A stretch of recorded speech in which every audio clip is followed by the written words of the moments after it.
जय जोहार, नमस्कार। दैनिक छत्तीसगढ़ चैनल देख रहे हैं आप। मैं हूं आपके साथ अभिजीत कुमार और करते हैं आज की खबरों की शुरुआत सबसे पहली बड़ी खबर के साथ। इससे पहले छत्तीसगढ़ से अगर आप और देखना चाहते रोजाना छत्तीसगढ़ के समाचार तो नीचे लाल कलर का सब्सक्राइब बटन दिया है, जिसे दबाकर चैनल को आपको सब्सक्राइब करना है। पहली बड़ी खबर, छत्तीसगढ़ में आबादी ओबीसी की 41% ही क्वांटिफिएबल डाटा आयोग ने सरकार को अपनी रिपोर्ट सौंप दी है और अभी तक 52% होने का दावा किया जा रहा था। दरअसल सेवानिवृत्त जिला जज छविलाल पटेल की अध्यक्षता में बनाई गई क्वांटिफिएबल डाटा आयोग ने राज्य सरकार को अपनी रिपोर्ट सौंप दी है।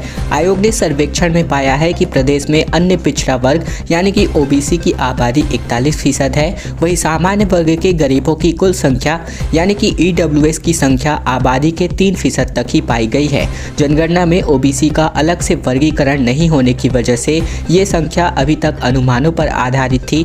माना जा रहा था कि प्रदेश में ओबीसी वर्ग की आबादी 52 से लेकर 54% तक है। सरकार ने अभी आयोग की रिपोर्ट के तथ्यों को सार्वजनिक नहीं किया है। प्रशासनिक सूत्रों का कहना है कि छत्तीसगढ़ की आबादी 2 करोड़ 94 लाख अनुमानित है और पिछले 2 साल तक ऐप और वेबसाइट के माध्यम से सर्वेक्षण के बाद क्वांटिफिएबल डाटा आयोग ने 1 करोड़ 20 लाख से कुछ अधिक लोगों का आंकड़ा जुटा लिया है। ये लोग अन्य पिछड़ा वर्ग में शामिल जातियों से आते हैं। इस तरह से मान लिया गया है कि ये आंकड़ा केवल 41% होना है और बताया जा रहा है कि दुर्ग जिले के ग्रामीण क्षेत्रों में सर्वाधिक 72% आबादी पिछड़ा वर्ग की है।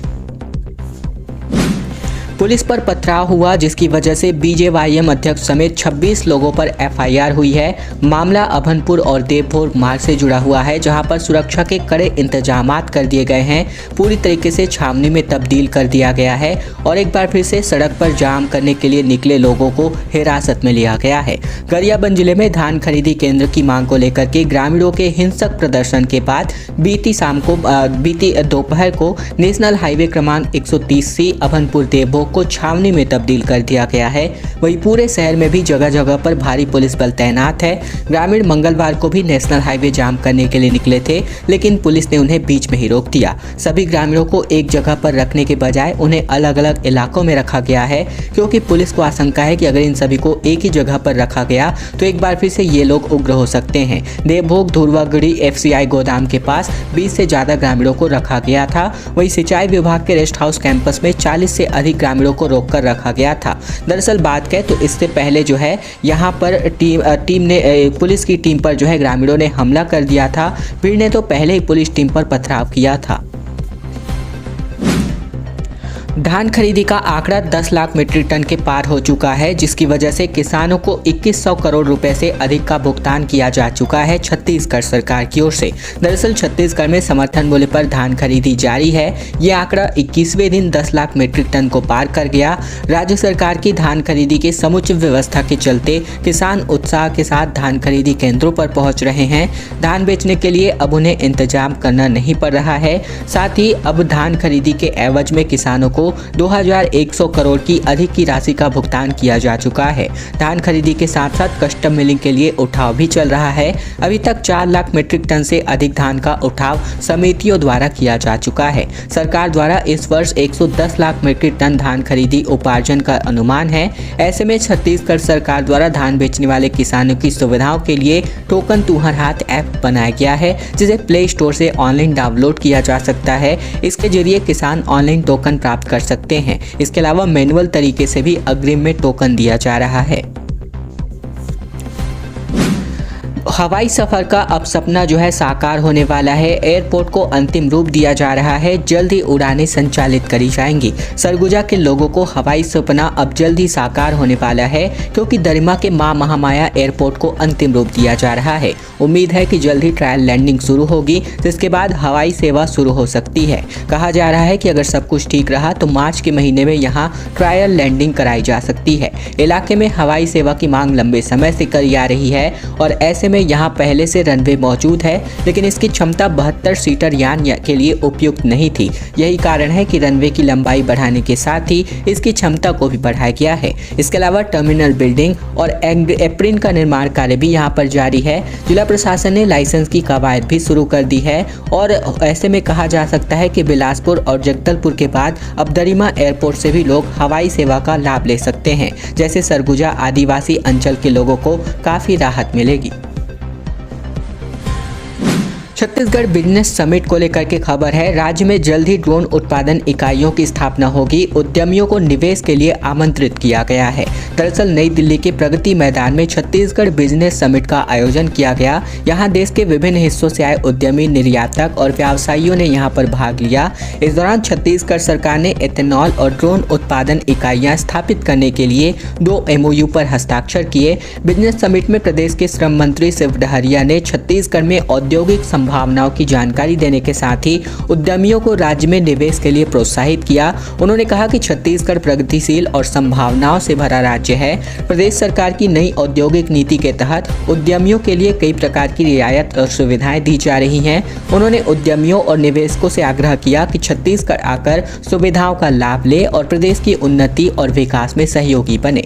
बिजनेस समिट में छत्तीसगढ़ से कई अधिकारियों की टीम ने इलेक्ट्रॉनिक्स, लघु वनोपज, हस्तशिल्प और साथ ही साथ हथकरघा के क्षेत्रों के व्यवसायियों, साथ ही साथ उद्यमियों और निर्यातकों को छत्तीसगढ़ में उद्योग और व्यापार की संभावनाओं की जानकारी देते हुए निवेश के लिए आमंत्रित भी किया है।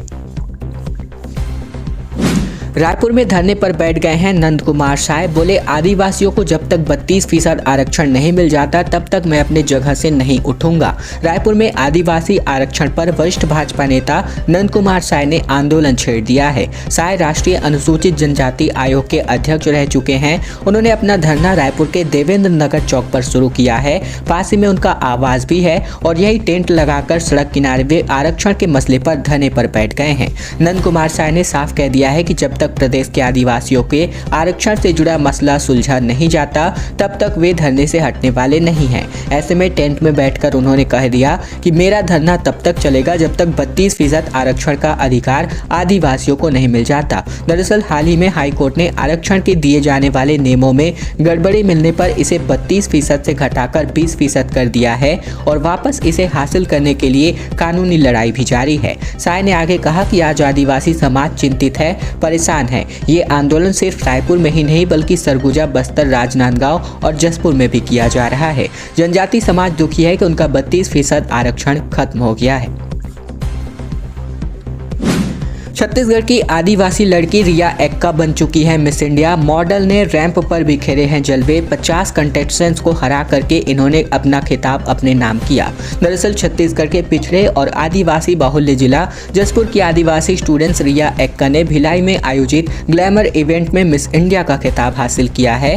बिलासपुर में रहकर कॉलेज की पढ़ाई कर रही रिया एक्का ने 50 प्रतिभागियों को हराकर जीत का ताज हासिल किया है। दरअसल मूलतः जसपुर जिले के बगीचा क्षेत्र के डौवा गांव की रहने वाली 19 वर्षीय रिया एक्का कॉलेज स्टूडेंट्स है और ऐसे में बिलासपुर के सरकंडा में रहकर पढ़ाई भी करती हैं। बचपन से ही रिया की रुचि पढ़ाई के साथ साथ फैशन में भी रही है और अब वह फैशन के साथ साथ मॉडलिंग और एक्टिंग की दुनिया में नाम कमाना चाहती हैं। 2020 में भी मिस सरगुजा के रूप पर बतौर इनको नवाजा गया था। साथ ही 50 प्रतिभागियों में से रिया एक्का को प्रथम स्थान मिला है। किसानों ने 100 ट्रैक्टर पैरादान किया। सीएम भूपेश बघेल ने हरी झंडी दिखाई। बच्चों से मिलकर खुश हुए। कहा, बच्ची है गिट गिट गिट गिट, अंग्रेजी तेजी से बोलिस। दरअसल छत्तीसगढ़ के मुख्यमंत्री भूपेश बघेल बीते दिन राजनांदगांव जिले के सुरगी में भेंट मुलाकात कार्यक्रम के लिए पहुंचे। यहां ग्राम आरला में बनाए गए हेलीपैड पर उनका स्थानीय नेताओं और अधिकारियों ने स्वागत किया। इसके बाद मुख्यमंत्री भूपेश बघेल राजनांदगांव विधानसभा क्षेत्र के ग्राम पंचायत सुरगी जा पहुंचे। यहाँ उन्होंने माता शीतला मंदिर में विशेष पूजा अर्चना की। साथ ही बात कहें तो गांव में कोई भी बीमारी या फिर प्राकृतिक प्रकोप नहीं आता। इस बात की मान्यता है शीतला माता की पूजा करने से। ऐसे में पैरादान की सराहना की भी की मुख्यमंत्री बघेल के द्वारा। साथ ही सुरगी के किसानों ने 100 ट्रैक्टर पैरा भी दान किया और ऐसे में छत्तीसगढ़ी में प्रश्न देकर के बच्चों के अंग्रेजी में उत्तर मुख्यमंत्री ने सुने। साथ ही बात कहें तो गोधन न्याय योजना के हितग्राहियों से मुख्यमंत्री भूपेश बघेल ने बातचीत भी की है। भाजपा को जीत के लिए माथुर का मंत्र निकलकर सामने आ रहा है। दिसंबर में बड़ा जन आंदोलन होगा। नए प्रभारी ने कहा कि अब स्थानीय मुद्दों पर फोकस करें। दरअसल छत्तीसगढ़ भाजपा के नए प्रदेश प्रभारी ओम माथुर ने बीती दोपहर को एक अहम बैठक ली। उन्होंने रायपुर के माना स्थित पार्टी कार्यालय के प्रदेश कार्यालय में सभी मोर्चा जिला प्रभारियों और प्रदेश पदाधिकारियों से मुलाकात की। इसके बाद प्रदेश के स्थानीय मुद्दों पर फोकस करते हुए भाजपा के पक्ष में माहौल तैयार करने का मंत्र दिया। माथुर बैठक में सभी से परिचय लिए जाने के बाद चुनावी एक्शन मोड में आने की नसीहत देते दिखे। इधर कुछ देर बाद जब बैठकें खत्म हुई तो बाहर आकर पार्टी के प्रदेश अध्यक्ष अरुण साव ने अहम जानकारी साझा की। उन्होंने बताया कि आने वाले दिनों में भाजपा एक बहुत बड़ा जन आंदोलन खड़ा करेगी। ये आंदोलन प्रधानमंत्री आवास योजना के लिए होगा। दरअसल प्रदेश से 2021-22 में इस योजना के तहत कोई भी काम नहीं हो पाया और क्योंकि राज्य सरकार की ओर से कोई भी फंड जारी नहीं किया गया और अब इसे बड़ा सियासी मुद्दा बनाने की तैयारी भाजपा कर रही है। ओम माथुर की मौजूदगी में तय किया गया कि इसे लेकर दिसंबर में बड़े विरोध प्रदर्शन की तैयारी प्रदेश स्तर पर करी जाएगी। नक्सलियों का उत्तर बस्तर बंद रहा। ऐसे में यात्री बसों के पहिए थम गए। अंदरूनी इलाकों में सन्नाटा पसरा रहा।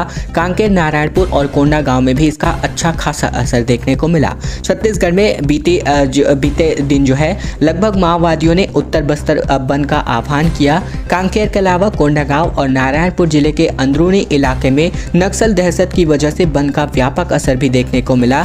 यात्री वाहनों के पहिए थमे हुए थे, दुकानें बंद थी, कई इलाकों में सन्नाटा भी पसरा हुआ था। बताया जा रहा है कि डीआरजी के जवानों को नक्सल ऑपरेशन पर भी भेजा गया है। ऐसे में अंदरूनी इलाकों में पुलिस, सीआरपीएफ, बीएसएफ के जवानों ने अपनी सर्चिंग बढ़ा दी है। दरअसल माओवादियों ने पुलिस पर फर्जी एनकाउंटर का आरोप लगाया है। एक दिन पहले माओवादियों ने बैनर पोस्टर चस्पा करके कहा था कि पुलिस ने फर्जी एनकाउंटर करके उनके कुछ साथियों को मार दिया, जिसका विरोध नक्सली कर रहे हैं। इसी विरोध में माओवादियों ने बीते दिन कांकेर जिले के अंदरूनी इलाकों में यात्री बसों में आगजनी की, मोबाइल टावर को आग के हवाले कर दिया और जमकर उत्पात भी मचाया। वहीं उसके अगले दिन यानी बीते दिन उत्तर बस्तर कांकेर को पूरी तरीके से बंद करके रखा गया नक्सलियों के द्वारा। साथ ही बात करें तो इन इलाकों में जो है जिसके अंतर्गत अंतागढ़, कोयलीबेड़ा, पंखाजूर बांधे जाने वाली सभी यात्री बसों को भानु प्रतापपुर में ही रोक दिया गया और इन्हीं क्षेत्रों में व्यापक असर देखने को मिला। भारत जोड़ो यात्रा में बदलाव हो गया है। छत्तीसगढ़ में 2 दिन ही राहुल गांधी के साथ मौका दिया जा रहा है। ऐसे में यहाँ की 7 नदियों का पानी भी जाने वाला है। कांग्रेस की भारत जोड़ो यात्रा के कार्यक्रम में मामूली बदलाव हुआ है। इसकी वजह से छत्तीसगढ़ के कांग्रेसियों को राहुल गांधी के साथ 2 दिन चलने का मौका मिलेगा। इस यात्रा में शामिल होने के लिए पहले 250 लोगों का नाम था और अब इनकी संख्या बढ़कर 324 पर जा पहुंची है। पदयात्रा में कांग्रेस के लोग प्रदेश की 7 महत्वपूर्ण नदियों का पानी और विभिन्न ऐतिहासिक सांस्कृतिक महत्व के स्थलों की मिट्टी लेकर जाएंगे। ऐसे में प्रदेश कांग्रेस के प्रभारी संगठन महामंत्री अमरजीत चावला ने बताया कि प्रदेश अध्यक्ष मोहन मरकाम के नेतृत्व में छत्तीसगढ़ के 324 लोग पदयात्रा में शामिल होने मध्य प्रदेश जा रहे हैं। यह जत्था 26 और 27 नवंबर को खंडवा जिले के मोरटक्का से इंदौर तक की पदयात्रा करेगा। खैर दोस्तों, आज की खबरों का सिलसिला बस यहीं तक का था। वीडियो पसंद आए तो वीडियो को लाइक कर दीजिएगा। चैनल पर नए हैं तो चैनल को सब्सक्राइब भी कर लीजिएगा ताकि प्रतिदिन की महत्वपूर्ण खबरें, छत्तीसगढ़ के समाचार हम आप तक रोजाना